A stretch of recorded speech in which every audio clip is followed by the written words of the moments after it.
Assalamualaikum warahmatullahi wabarakatuh. Pada hari ini kita akan melanjutkan perkuliahan kita. Kita akan membahas mata kuliah manajemen sarana dan prasarana pendidikan.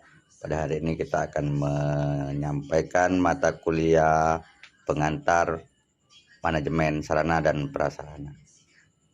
Selamat menyaksikan. Dari kemarin kita sudah membahas tentang dan hari ini kita akan masuk ke dalam pembahasan pengantar manajemen dan sarana prasarana pendidikan. Nah, adapun tujuan dari pembelajaran ini, yang pertama, bagaimana mahasiswa mampu menjelaskan pengertian manajemen sarana dan prasarana pendidikan. Kemudian bagaimana mahasiswa mampu mengidentifikasi ruang lingkup dan pentingnya manajemen sarana dan prasarana pendidikan. Kemudian mahasiswa mampu menyadari peran strategi pengelolaan sarana dan prasarana dalam menunjang proses pembelajaran yang efektif. Terus bagaimana mahasiswa dapat menguasai strategi dan praktik pengelolaan sarana dan prasarana pendidikan. Nah, inilah tujuan dari pembelajaran kita hari ini. Definisi sarana dan prasarana pendidikan. Nah, di sini ada dua. Yang pertama itu sarana, yang kedua itu prasarana. Sarana itu sendiri terdiri dari barang-barang yang bergerak, dan prasarana barang-barang yang tidak bergerak. Ini contohnya tidak ada barang yang bergerak atau barang bergerak seperti kursi, meja, papan tulis, proyektor, alat dan peraga. Ini semua digunakan untuk menunjang proses pendidikan di sekolah atau di perguruan tinggi. Kemudian ada prasarana. Nah, prasarana ini adalah aset yang tidak bergerak seperti gedung, kelas, lapangan olahraga, sistem sanitasi dan lain-lain. Ada urgensi manajemen sarana dan prasarana yang efektif. Nah, yang pertama kita bisa melihat bahwasanya dilihat dari efisiensi anggaran.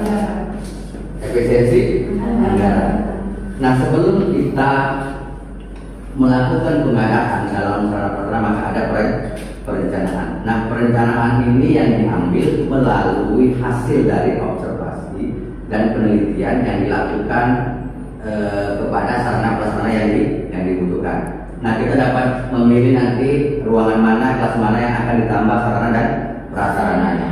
Nah, kemudian ada peningkatan kualitas fasilitas tingkat hasil belajar.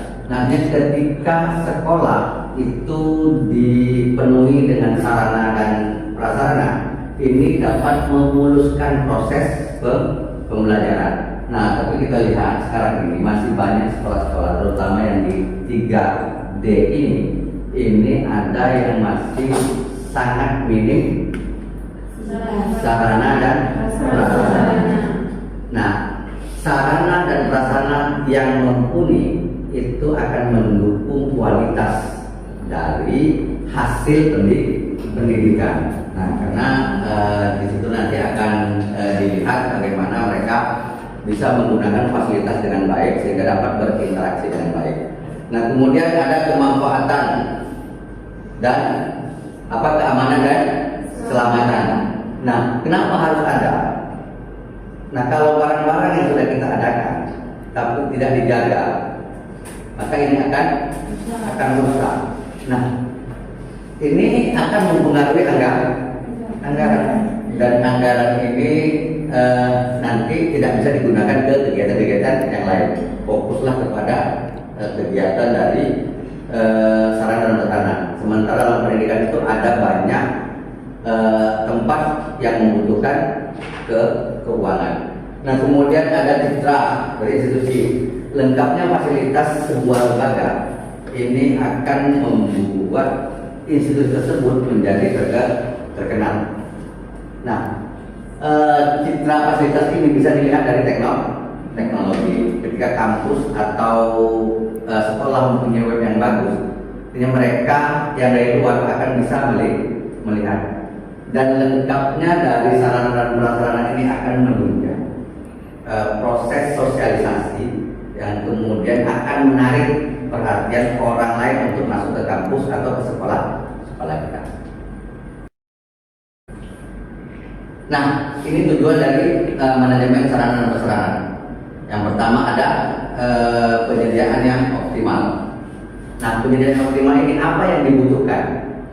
Dan ini juga harus mengikuti standar nasional. Artinya nanti di dalam pengajuan ini ada standar-standar yang akan dilakukan pada saat perencanaan. Kemudian inilah yang akan dibeli. Kemudian pemanfaatan maksimal tingkat fasilitas. Nah, artinya yang masih 90% itu tidak diganti. Nah, ini untuk efektivitas biaya atau anggaran. Nah, kemudian pemeliharaan berkelanjutan. Nah, kita sering lihat di sekolah-sekolah itu banyak kipas angin tergantung, ada jam yang tergantung, tapi tidak hidup. Nah, inilah yang membuktikan kurangnya pemeliharaan. Dan semua barang-barang seharusnya dipelihara biar awet. Kemudian ada akuntabilitas, pencatatan. Nah, artinya barang-barang yang dibeli itu dikasih merek atau dicatat. Nah, ini untuk apa? Untuk dapat mengidentifikasi apakah ini masih layak dipakai atau tidak. Nah, contoh lemari layak dipakai, tidak, ya kan? Kenapa? Sudah bolong-bolong, tidak ada berkunci. Nah, pertanyaannya adalah apakah ini sudah masuk dalam list pencatatan barang-barang yang akan dimusnahkan atau barang-barang yang sudah tidak siap pakai. Sampai ada beberapa tahapan dalam perencanaan sarana prasarana. Nah, yang pertama adalah perencanaan. Nah, perencanaan sarana dan prasarana. Nah, melalui identifikasi yang kita melalui pencatatan tadi, kita bisa melihat bahwasanya mana sarana, mana prasarana yang akan kita gantikan. Dan ini semuanya harus masuk ke dalam perencanaan. Jadi tidak langsung misalnya kursi ini rusak, kemudian kita langsung mau beli, tidak bisa, harus pakai anggaran, harus pakai perencanaan. Nah, kedua adalah tahap pengadaan. Setelah kita rencanakan, termasuklah duit-duitnya di situ, maka kemudian kita lakukan pengadaan. Nah, sebelum masuk pengadaan ada seleksi vendor atau orang yang akan bertanggung jawab mencari barang atau pihak ketiga.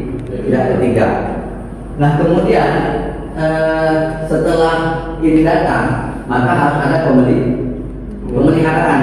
Nah, biar barang-barang bisa cepat habis, kemudian pemanfaatan yang efektif.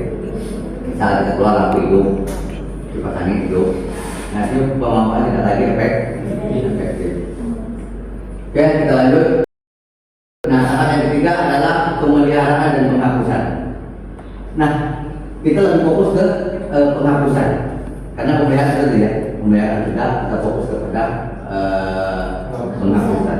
Nah, barang-barang atau sarana dan prasarana mana yang seharusnya layak dihapus? Yang sudah tidak memenuhi standar untuk digunakan. Jamin layak kira-kira. Harus dihapus atau tidak? Harus dihapus tidak? Tidak. Alasannya apa? Karena belum ada, belum kita mengidentifikasi berapa persen kerusakan dari jam itu. Nah, penghapusan ini bisa dilakukan ketika benar-benar barang tidak bisa digunakan kembali, karena ketika ada dihapus ini akan membuat peluang tim audit untuk menemukan ketimpangan dalam pelaksanaan proses dalam pelaksanaan program. Nah, ini plus ini ada di dalam pencatatan. Nah, tapi fisiknya tidak. Nah, ini temuan. Dan makanya banyak kepala sekolah atau perangkatnya yang sering terjalin terkait dengan penggunaan dana BOS untuk infrastruktur atau sarana dan prasarana. Nah, tantangan manajemen sarana prasarana di Indonesia. Nah, itu bisa dilihat bahwasanya adanya keterbatasan anggaran, betul. Karena instansi pendidikan ada dua, yang pertama di bawah naungan pemerintah, yang kedua swasta. Samakah? Beda. Samakah? Mana yang lebih bagus? Swasta. Bagus. Bagus. Coba kita bandingkan dengan sekolah-sekolah swasta yang ada di pinggir-pinggir.